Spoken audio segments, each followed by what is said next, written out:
ulama membangun konsep sifat wajib 20 bagi Allah. Nah, sifat 20 ini, sifat 20 akidah Ahlus Sunnah wal Jamaah dapat protes. Siapa yang protes? Pertama yang protes dari golongan kita Ahlus Sunnah wal Jamaah, tapi sudah kritis. Saya ketika ada di pondok dulu gak ada kawan-kawan pertanyaannya kritis, gak ada. Begitu pulang dari pondok gabung di NU Nahdlatul Ulama, sebagian kiai yang senior tanya pada saya, apa pertanyaannya? Gus, apa kiai, kenapa sifat wajib bagi Allah 20? Saya tanya sama beliau, sampean minta berapa? Enggak, bukan minta berapa, saya tanya katanya, mengapa bukan 15, bukan 25, bukan 19, kok 20 gitu? Ini yang pertanyaan dari Ahlus Sunnah. Tadi dibicarakan tentang Ahlus Sunnah wal Jamaah. Mengapa kita ini perlu mengikuti Ahlus Sunnah wal Jamaah? Yang pertama, siapapun umat manusia itu harus masuk Islam. Jadi harus masuk Islam. Tapi Islam saja tidak cukup. Ya pokoknya Islam dah, nggak cukup begitu. Pakai pokoknya itu nggak cukup. Mengapa? Ya karena Islam ini macam-macam. Setelah masuk di dalam Islam, ternyata Islam itu macam-macam. Karena Islam saja ini tidak cukup, maka bagaimana? Maka harus mengikuti Islam Ahlus Sunnah wal Jamaah. Mengapa ada Islam Ahlus Sunnah wal Jamaah? Rasulullah SAW bersabda, innahu may ya'ish ba'di fasayara ikhtilafan katsira. Sesungguhnya siapa yang hidup sepeninggalku, kalau aku sudah meninggal, kata Rasulullah, siapa yang hidup sepeninggalku maka akan melihat perbedaan yang banyak. Kalau Rasulullah masih ada perbedaan, kita gampang. Mengapa? Tinggal tanya beliau, ikut yang mana ini? Tapi kalau Rasulullah sudah tidak ada, maka bagaimana? Rasulullah memberikan rambu-rambu. Fa'alaikum bisunnati wa sunnatil khulafair rasyidin. Maka berpeganglah kalian pada sunnahku dan sunnah khulafaur rasyidin. Nah, jadi ketika terjadi banyak perbedaan pendapat, kita kalau cuma Islam gak cukup. Misalnya ikut semuanya diikuti, akhirnya menjadi gado-gado, gak cukup. Tapi diperintahkan berpegangan dengan sunnah Rasul dan sunnah khulafaur rasyidin. Nah, golongan yang istiqomah mengikuti sunnah Rasul dan sunnah khulafaur rasyidin ini disebut dengan golongan Ahlus Sunnah wal Jamaah. Jadi itu. Jadi Ahlus Sunnah wal Jamaah ini ya artinya golongan yang mengikuti sunnah Rasul dan sunnah khulafaur rasyidin. Nah, kemudian apa ciri-cirinya Ahlus Sunnah wal Jamaah? Selain karena mengikuti sunnah Rasul dan sunnah khulafaur rasyidin, ciri-cirinya lagi yang lain yang mana? Ciri-cirinya dalam satu kesempatan ketika Rasulullah SAW ditanya tentang golongan yang selamat, beliau menjawab as-sawadul a'zam, golongan mayoritas. Oh, berarti Ahlus Sunnah wal Jamaah ini ajarannya diikuti mayoritas umat Islam. Ini dalam satu kesempatan. Dalam kesempatan yang lain Rasulullah ditanya, siapa golongan yang selamat? Mirip dengan hadis tadi, ma'ana alaihi wa ashabi, golongan yang mengikuti ajaranku dan ajaran sahabatku. Jadi begitu. Nah, dari beberapa versi ini, beberapa hadis, satunya sunnah Rasul dan sunnah Khulafaur Rasyidin, satunya ajaran beliau dan ajaran para sahabat, satunya golongan mayoritas. Maka kata para ulama, golongan yang paling layak, paling sesuai dianggap ahlus sunnah wal jamaah adalah Asy'ariyah Maturidiyah atau golongan ahli hadis. Ahli hadis ini Asy'ariyah Maturidiyah karena mayoritas ahli hadis memang pengikut Asy'ariyah Maturidiyah. Ini namanya ahlus sunnah wal jamaah. Karena demikian, karena ahlus sunnah wal jamaah ini memang istiqomah mengikuti sunnah Rasul dan sunnah Khulafaur Rasyidin, maka amalan apapun, ajaran apapun yang ada di dalam ahlus sunnah wal jamaah, yang ada di dalam Asy'ariyah Maturidiyah, ini selalu memiliki dalil-dalil dari Al-Quran dan hadis atau amalan para sahabat, selalu ada di situ. Karena memang pedomannya ke sana, sunnah Rasul dan sunnah Khulafaur Rasyidin selalu ada. Karena memang pedoman ke sana. Itu masalah apa saja. Nah, karena sekarang ini kita ini mengapa perlu membicarakan ahlus sunnah wal jamaah? Karena memang yang perlu kita tahu, pertama kita meyakini bahwa golongan Islam yang benar adalah Islam ahlus sunnah wal jamaah. Itu yang pertama. Yang kedua, selain itu yang juga kita perlu tahu, Islam ini pertama kali masuk ke Indonesia jelas adalah Islam ahlus sunnah wal jamaah. Di dalam fikih mazhabnya Syafi'i, akidahnya Asy'ari, dan orang-orangnya Sufi, penganut tarekat Sufi. Ini yang pertama. Yang ketiga, kita ini juga perlu tahu ahlus sunnah wal jamaah. Di negeri kita ini sekarang banyak aliran, saudara. Kalau dulu umat Islam Indonesia ini semuanya ahlus sunnah, semuanya Syafi'i, Asy'ari, nggak ada aliran-aliran lain. Tapi kira-kira sejak 150 tahun yang lalu di Indonesia ini berkembang 3 aliran. Pertama Wahabi, kedua Syiah, ketiga aliran kebatinan. Kebatinan ini kelompok Sufi yang berpandangan dia ini kalau sudah usul mencapai makom maka gak perlu sholat, gak perlu ibadah. Ini Sufi. Ini 3 aliran. Ini 150 tahun yang lalu. Saudara tahu kalau 150 tahun yang lalu ada 3 orang, kira-kira sekarang anak cucunya ada berapa? Banyak. Karena dulu ini aliran sesat 3, sekarang berapa? Tahun 2009 saya meneliti dengan kawan-kawan di Jawa Timur. Yang diteliti separuh Jawa Timur, mencatat, meneliti aliran sesat. Separuh Jawa Timur itu tercatat ada 250. Kalau dipukul rata berarti Jawa Timur 500. Pulau Jawa itu provinsinya ada 5. Ada berapa? Ada 5 ya?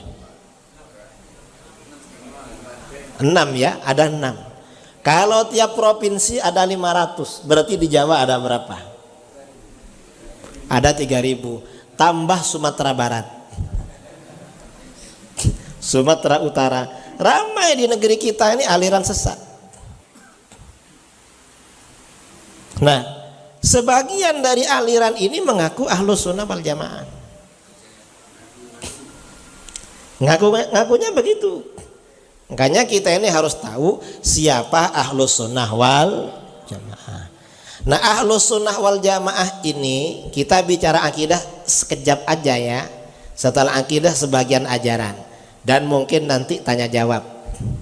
Nah, kalau kita ahlus sunnah ini akidahnya sifat 20. Nah, di negeri kita yang mengaku ahlus sunnah ada juga, tapi bukan ahlus sunnah. Siapa? Yaitu Wahabi.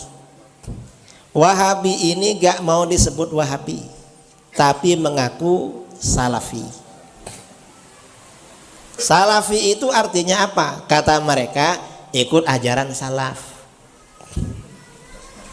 Ngakunya. Mengapa Wahabi mengaku Salafi, pakai nama Salafi? Harus curiga. Orang itu jualan madu, kalau ditulis madu asli, orang malah curiga. Karena ada tulisannya asli. Nah, Wahabi ini karena bukan pengikut salaf dikasih nama salaf. Mengapa? Ya karena ajarannya KW-KW. Tidak ori. Kalau yang ori gak perlu pakai nama Salafi. Kita kesini kemana aja ya masakan Padang. Walaupun gak ada nama Padang itu. Itu ori itu. Kalau yang di luar itu KW. Ini Padang. Karenanya Salafinya Wahabi oleh orang-orang diplesetkan. Ada yang bilang Salafi itu salah fikir. Salah fikir. Atau salapi, salah pilih. Saya ini juga musuhnya Salafi, Kiai. Bilang musuhnya Salafi. Apa Salafi itu? Apa kata dia? Sahabat lama Fir'aun. Orang Sumbar ini kalau bikin singkatan luar biasa itu.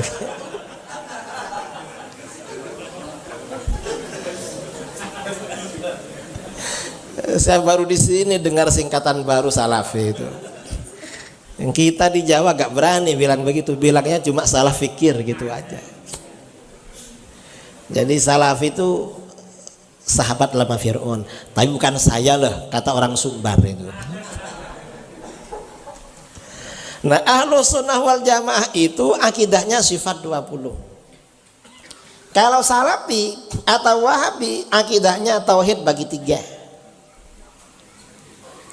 Tauhid rububiyah, tauhid uluhiyah, tauhid asma wa sifat. Saudara ingin tahu sumbernya? Tauhid rububiyah uluhiyah ini sumbernya dari siapa? Ini sumbernya panutannya Abu Jahal dan Abu Lahab.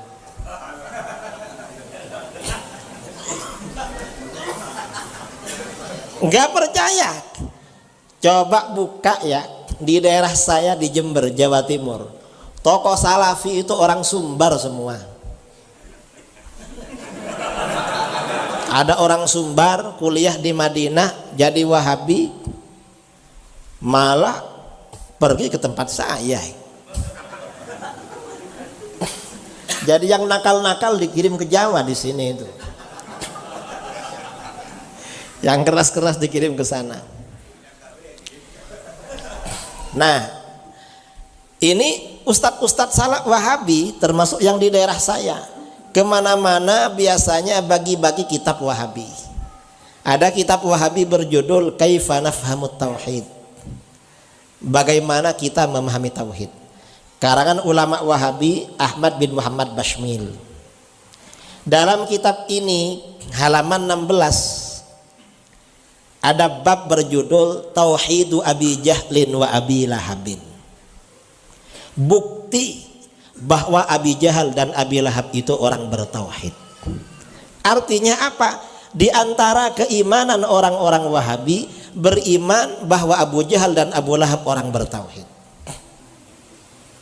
Itu imamnya Salafi Wahabi. Makanya ajaran Salafi sama dengan Abu Jahal dan Abu Lahab. Abu Jahal dan Abu Lahab gak mau tawassul, Wahabi gak mau tawassul. Abu Jahal dan Abu Lahab gak mau istighatsah, Wahabi gak mau. Abu Jahal dan Abu Lahab gak mau tabarruk, Wahabi gak mau. Sama. Itu di kitabnya ada. Dan di kitab Kaifa Nafhamut Tauhid dikatakan Abu Jahal wa Abu Lahab wa man ala dinihim minal musyrikin kanu yu'minuna billah wa yuwahhidunahu fir rububiyyah khaliqan wa raziqan muhyiyan wa mumitan darran wa nafi'an wa la yusyrikunahu fi dzalika syai'an. Ini imannya Wahabi. Abu Jahal, Abu Lahab dan orang-orang musyrik seperti dua orang ini selalu beriman kepada Allah dan bertauhid secara rububiyah. Ini di kitab Wahabi. Karenanya orang Wahabi di Syria membentuk tentara namanya ISIS. Yang dibunuh siapa? Umat Islam Ahlus Sunnah wal Jamaah, sama dengan Abu Jahal dan Abu Lahab yang membantai umat Islam ketika di Mekah dulu. Itu ajarannya Abu Jahal, Abu Lahab, saudara. Ajaran Wahabi. Di dalam kelompok-kelompok Islam, firqah-firqah Islam sejak masa sahabat, kelompok-kelompok di luar Islam, di luar Ahlus Sunnah wal Jamaah, gak ada golongan yang menganggap Abu Jahal, Abu Lahab bertauhid, kecuali di kitabnya Wahabi. Gak ada yang memuji-muji Abu Jahal, Abu Lahab, gak ada, kecuali Wahabi. Makanya orang-orang Wahabi merendahkan para ulama, ikut ajarannya Abu Jahal, Abu Lahab. Itu orang Wahabi.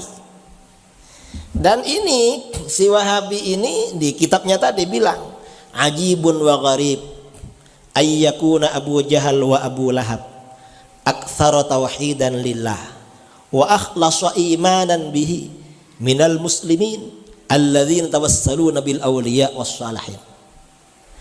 Sungguh mengherankan dan aneh, ternyata Abu Jahal dan Abu Lahab lebih mantap tauhidnya dan lebih bersih imannya daripada umat Islam yang bertawassul.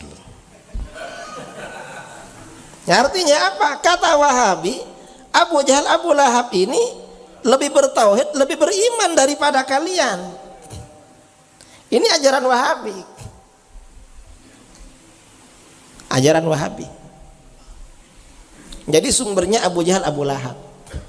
Nah, kalau tauhid uluhiyah, tauhid rububiyah uluhiyah ya, ajarannya Abu Jahal, Abu Lahab. Kalau tauhid asma wa sifat, ini sumbernya dari mana? Ini sumbernya dari Yahudi. Karena kelompok tajsim dan tashbih, golongan yang menjasmanikan Allah itu orang Yahudi. Wahabi ikut Yahudi dalam masalah ini. Karenanya ISIS membunuh umat Islam di Syria, di Irak, di Libya. Orang Israel, orang Yahudi di Israel aman. Dan tentara ISIS yang cedera dirawat di rumah sakit Israel. Mengapa? Karena akidahnya sama. Orang itu kalau ideologinya sama, biasanya saling suka itu. Suka. Karena al-arwah junudun mujannadah. Ruh itu memang dikumpulkan oleh Allah. Dikumpulkan. Al-arwah itu perkumpulan yang selalu dikumpulkan. Fama ta'arafa minha talaf. Ajarannya Wahabi karena ajarannya mirip Abu Jahal, Abu Lahab, suka sama Abu Jahal, Abu Lahab. Karena ajarannya mirip ajaran Yahudi, suka sama Yahudi. Itu Wahabi. Kalau Ahlus Sunnah wal Jamaah ajarannya dari mana? Al-Quran, hadis, ijma, qiyas. Sifat 20. Kita sekarang bicara sifat 20. Tapi bicaranya ya nggak sampai selesai lah. Karena ini sifat 20 ya, sifat 20. Buku ini gratis, asalkan datang ke rumah saya. Nah, saya biasanya menyiapkan kalau ada tamu ke rumah saya kasih. Tapi jangan lupa bawa oleh-oleh kalau bertamu itu.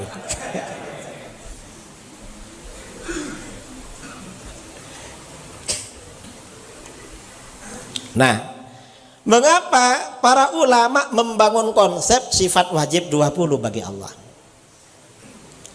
Nah, sifat 20 ini, sifat 20 akidah Ahlus Sunnah wal Jamaah dapat protes. Siapa yang protes? Pertama, yang protes dari golongan kita, Ahlus Sunnah wal Jamaah. Tapi sudah kritis.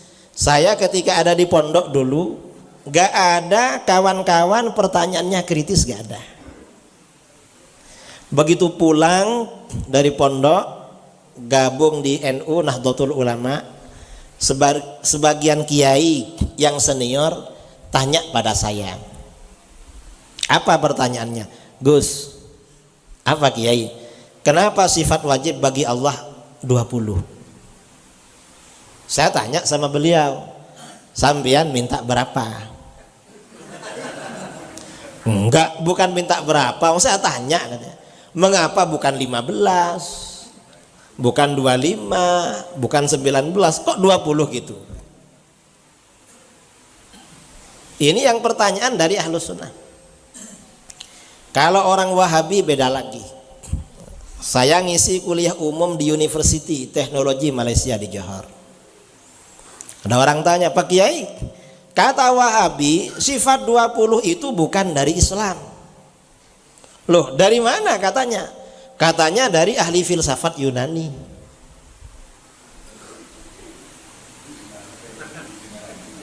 Katanya, saya bilang sama dia, kalau orang ahli filsafat Yunani bertauhid dengan sifat 20,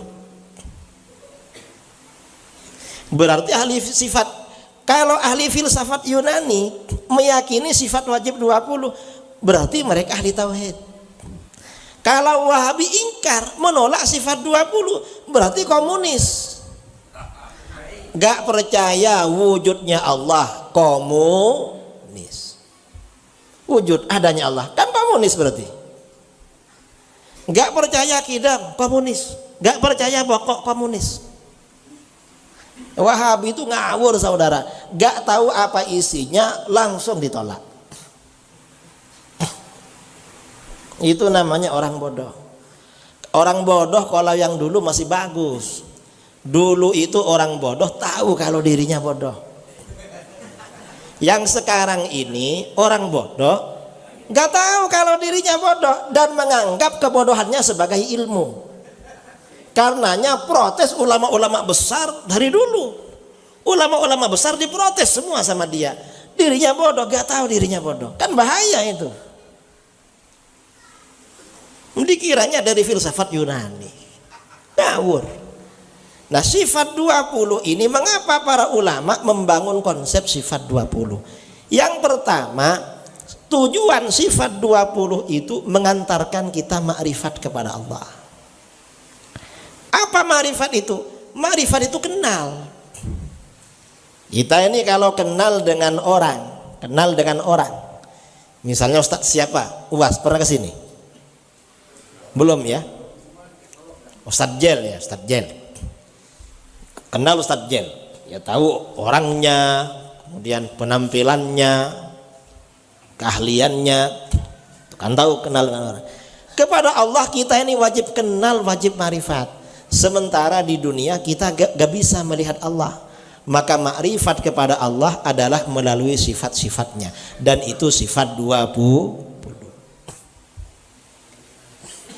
Itu yang pertama. Yang kedua, sifat 20 ini juga merespon penyimpangan-penyimpangan agama-agama di luar Islam. Termasuk penyimpangan-penyimpangan kelompok-kelompok di luar Ahlus Sunnah wal Jamaah tentang ketuhanan. Dijawab semua dalam sifat 20. Ini yang kedua. Yang ketiga, sifat 20. Kenapa kok 20? Kata para ulama, sifat 20 ini batas kemampuan akal manusia dalam makrifat kepada Allah. Manusia ini wajib makrifat pada Allah. Cuma mampunya 20 saudara. Lebih dari 20 gak mampu. Kita ini jangankan makrifat kepada Allah, makrifat pada orang yang kita merasa kenal itu terbatas loh. Terbatas. Saudara-saudara kan banyak kenal saya kan. Tadi saya nyampe di sini pas azan saya berdiri di luar, sebagian di depan, terus di rumah makan di mana salaman, kenal sama saya katanya. Kenal di mana? Di YouTube ya. Tadi di Padang Panjang berhenti di rumah makan. Assalamualaikum Pak Kiai katanya. Siapa? Saya dari Solok. Pak Kiai kan ke Solok nanti malam. Entah malam ini datang apa enggak tahu. Kok tahu saya? Saya sering nonton di YouTube. Kalau cuma gitu kan kenalnya kan terbatas aja. Pak Kiai ini masuk YouTube tukang ceramah gitu aja. Selebihnya kan nggak tahu kan? Nggak tahu. Nggak tahu. Saya ini dulu ceramah tahun berapa ya? Kira-kira 2010. Waktu itu anak saya sudah 3. Jamaah itu banyak yang mengira saya belum menikah. Sampai ditanya-tanya itu. Sampai ditawari ponaannya siapa. Loh, anak saya sudah 3. Ini minta jadi yang keberapa ini? Artinya apa? Makrifat orang itu terbatas. Kepada orang yang kita kenal, apalagi makrifat kepada Allah. Ini yang ketiga. Yang keempat, apa tujuan sifat 20? Sifat 20 itu menjawab soal-soal yang mendasar tentang Allah. Kita kalau kenalan dengan orang, pertanyaannya selalu dasar-dasar. Siapa namamu? Dari mana asalmu? Tinggal di mana sekarang? Kerja apa sekarang? Umur berapa? Kan begitu. Sifat 20 itu juga begitu saudara. Sehari semalam kita diperintahkan beribadah kepada Allah. Mau keluar rumah baca doa. Sampai di masjid mau naik masjid baca doa. Turun dari masjid baca doa lagi. Mau masuk rumah baca doa. Mau masuk kamar mandi baca doa, keluar baca lagi. Kan doa terus kita ini. Selalu berdoa kepada Allah, beribadah kepada Allah. Pertanyaannya, pertanyaan pertama, apakah Allah ada? Jawabnya adalah sifat wujud. Sifat wujud ini untuk membantah orang komunis yang nggak percaya wujudnya Allah.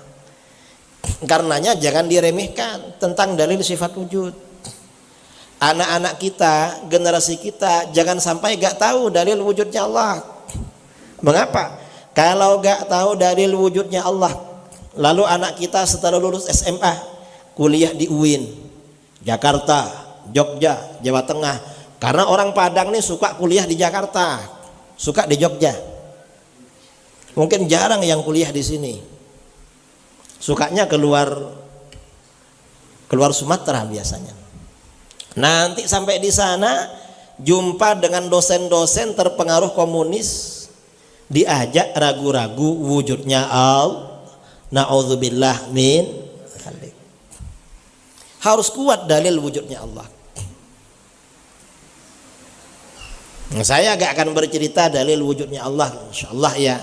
Nanti para asatid agar menjelaskan. Nah, ini dalil wujudnya Allah. Karena Allah itu wajibul wujud, maka kebalikan dari sifat wujud mustahil bagi Allah, yaitu adam atau tiada. Ini pertanyaan pertama. Pertanyaan yang kedua, kalau Allah itu wujud, sejak kapan wujudnya Allah? Jawabnya sifat qidam. Wujudnya Allah tanpa permulaan. Allah gak ada permulaannya, makanya gak pakai tanggal lah. Kalau kita di KTP ada tempat tanggal lahir, ada tempatnya, ada tanggal lahirnya. Kita karenanya ini sifat qidam ini membantah kelompok-kelompok yang mempertuhankan selain Allah. Orang Nasara mempertuhankan Bunda Maria, Siti Maryam. Gak betul tuh. Siti Maryam itu ada tanggal lahirnya, ada orang tuanya. Orang Nasara mempertuhankan Yesus, Nabi Isa. Salah itu. Nabi Isa ada tanggal lahirnya, bukan Tuhan. Kalau ada tanggal lahirnya berarti bukan Tuhan. Dibantah pakai qidam. Makhluk yang dipertuhankan, gak sah.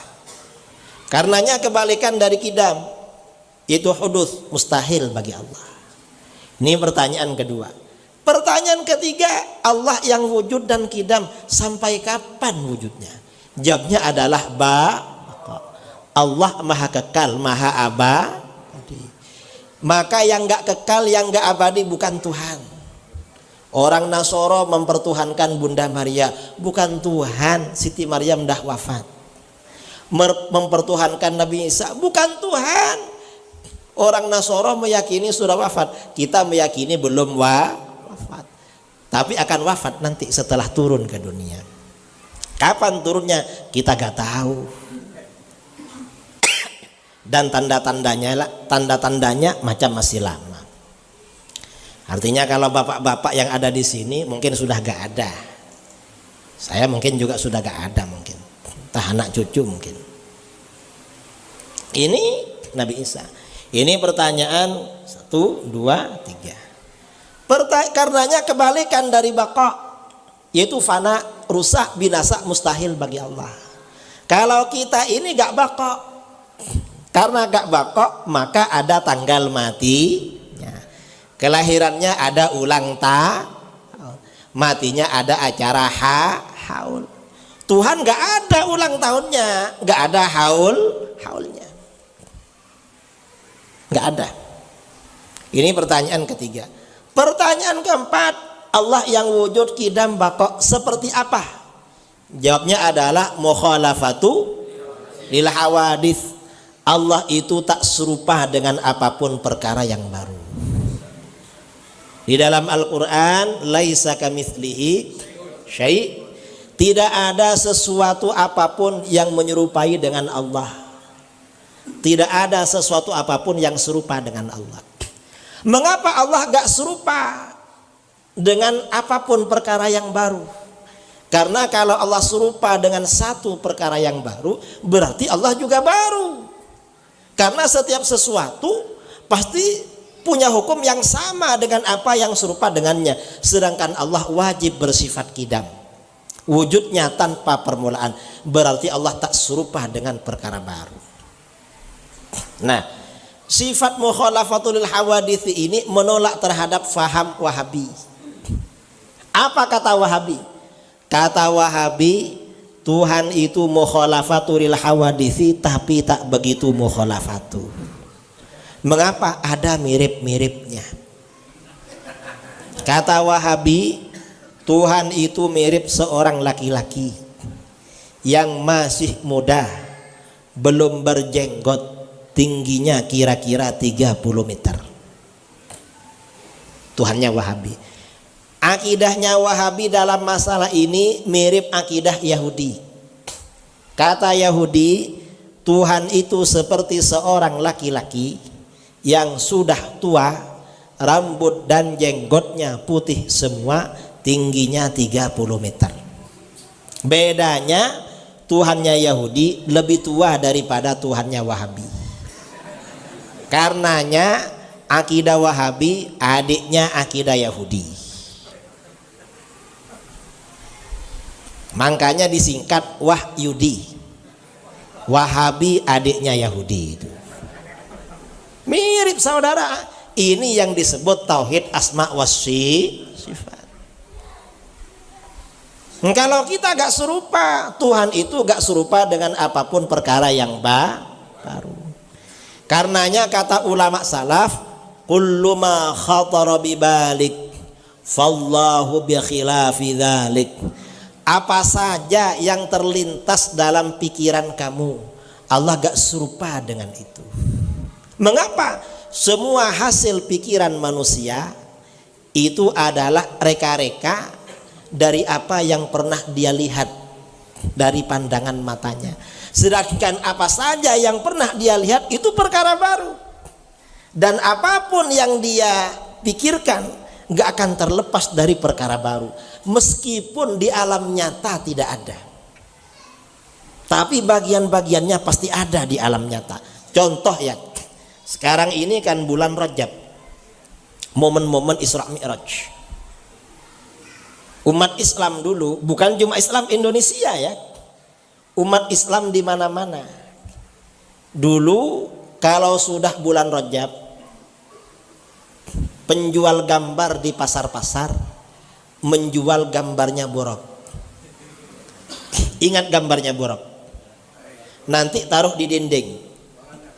Momen Isra Mi'raj, borok itu gambarnya kuda putih, ada sayapnya, wajahnya, kepalanya perempuan cantik, ada mahkotanya. Saya ini saudara lihat-lihat kuda mulai dari Sabang sampai Papua. Saya pernah tinggal di Eropa. Di Eropa itu orang suka pelihara kuda.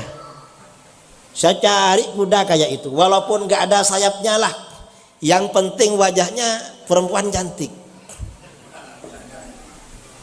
Mau dibeli, ternyata gak ada itu.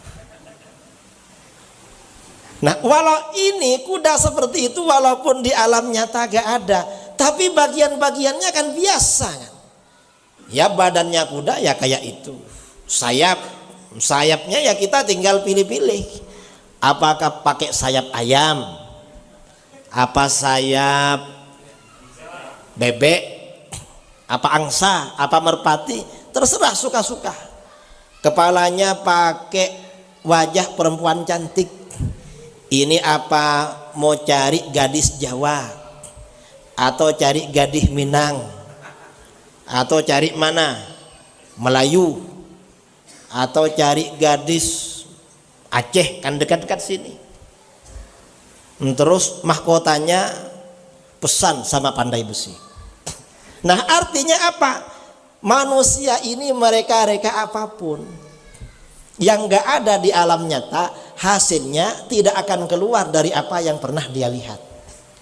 Sedangkan Allah itu tak serupa dengan apapun perkara yang baru. Makanya Allah gak bisa dibayangkan. Karenanya orang Wahabi ini mudah mensyirikan orang, saudara. Saya kemarin ceramah di 2 minggu yang lalu ya. 2 minggu yang lalu saya undangan ke Sulawesi Tengah. Sampai di Kabupaten Tojo Una-Una, orang-orang tanya, Pak Kiai, kata Wahabi pajang foto-foto para ulama di dinding hukumnya syirik. Gimana itu? Ya kalau Wahabi mengatakan syirik ya pantaslah. Mengapa? Tuhan mereka kan bisa digambar. Syirik itu kan mempersekutukan. Mungkin itu maksudnya. Kalau kita yang enggak, kita enggak mempertuhankan ulama.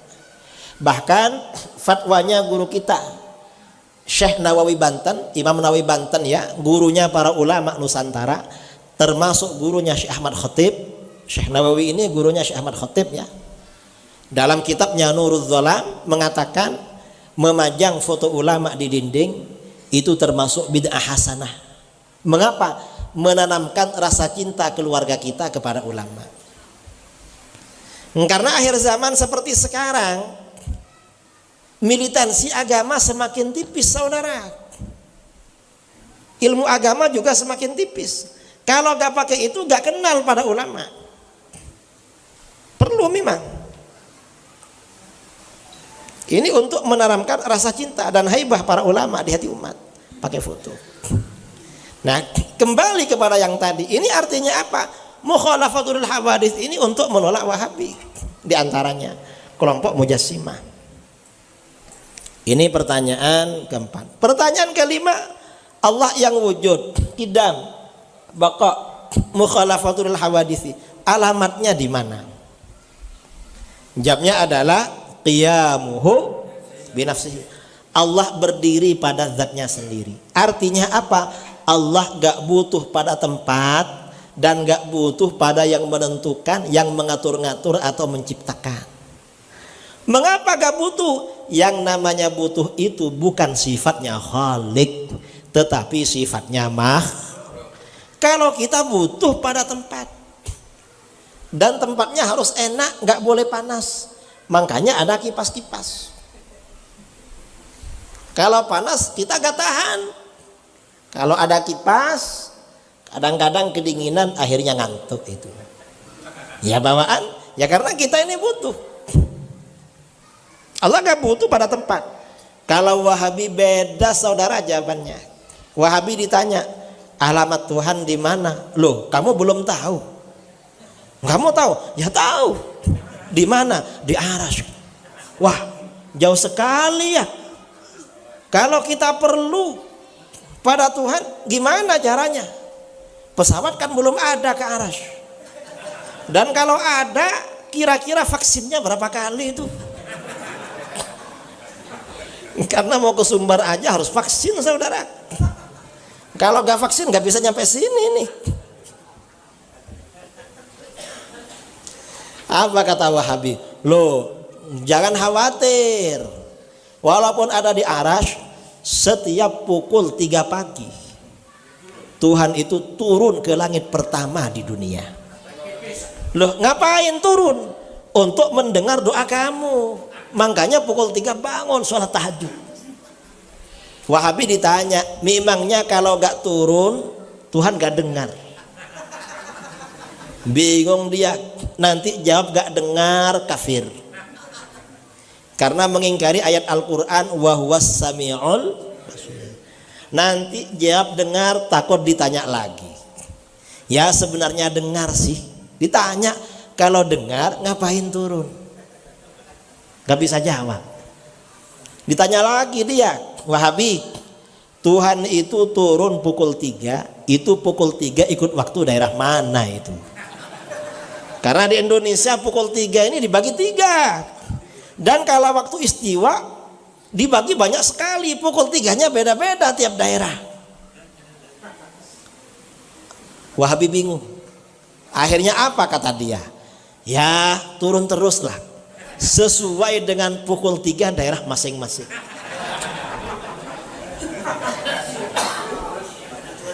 Ditanya dia, kalau turun terus lalu naiknya kapan? Artinya apa? Ajaran yang tidak benar itu biasanya ketika dihadapkan dengan dalil-dalil rasional menghadapi jalan buntu saudara. Itu ajaran Wahabi. Dan Wahabi yang meyakini Tuhan ada di atas langit itu sama dengan keyakinannya Fir'aun. Makanya Fir'aun meminta kepada menteri-menterinya dibuatkan gedung pencakar langit, katanya ingin jumpa Tuhan. Jadi akidahnya seperti Fir'aun. Dan Wahabi memuji-muji Fir'aun. Karenanya Wahabi ini gak apa-apa dipanggil Salafi. Sahabat lama akidahnya sama saudara.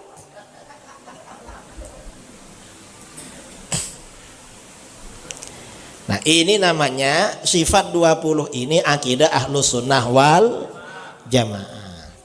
Saya kira sifat 20 ini cukup 5 aja. Karena kalau diterangkan sampai 20, saya nerangkan 5 ini singkat-singkat. Dalilnya agak diterangkan semua.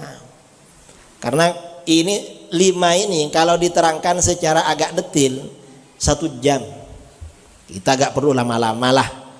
Nanti diisi dengan sesi tanya jawab. Yang penting kita tahu akidah Ahlus Sunnah wal Jamaah. Ini sifat 20 ini bertentangan dengan tauhid asma was sifat. Tauhidnya Wahabi. Kalau tauhid rububiyah uluhiyah itu, Wahabi membuat tauhid rububiyah uluhiyah itu tujuannya untuk mensyirikkan, mengkafirkan orang-orang yang bertawassul, bertabarruk dan beristighatsah. Dikafirkan. Karenanya kata Wahabi, orang yang gak bertawassul, gak bertabarruk, gak beristighatsah, itu tauhidnya lebih mantap. Contohnya siapa? Abu Jahal dan Abu Lahab. Nah, saya kira itu ya pengantar dari saya. Kalau akidah itu jangan diterangkan semuanya. Kalau sekali pertemuan, buku ini kan sifat 20 kan. Kalau ini diterangkan secara tuntas, biasanya 3 hari 3 malam baru selesai. Saya pernah daurah buku ini di Pahang, Malaysia, 3 hari 3 malam. Dan belajar akidah itu penting. Mengapa? Kalau orang nggak ngerti akidah ini bahaya. Bahayanya apa? Ya akhirnya Tuhan digambarkan seperti dalam pikirannya. Saya setelah daurah buku ini di Pahang, ada peserta daurah minta jumpa saya selesai acara. Apa katanya? Pak Kiai, saya terima kasih sama Kiai bisa ngaji buku ini. Mengapa? Saya sejak kecil Kiai, karena gak tahu mukhalafatul hawadisi, saya punya keyakinan Tuhan ini kan maha melihat. Kita ada di mana saja Tuhan melihat. Saya pikir matanya Tuhan itu banyak sekali, macam CCTV. Ada di mana-mana katanya. Tuhan itu digambarkan CCTV sama dia. Ini namanya orang awam. Nah, Wahabi saudara mendalilkan ajarannya kadang pakai anak kecil. Orang awam yang dipakai itu. Katanya anak kecil kalau ditanya Tuhan ada di mana? Ada di langit. Itu anak kecil Wahabi berarti. Bukan anak kecilnya Ahlus Sunnah wal Jamaah. Jadi beda. Nah ini perlunya belajar akidah Ahlus Sunnah wal Jamaah.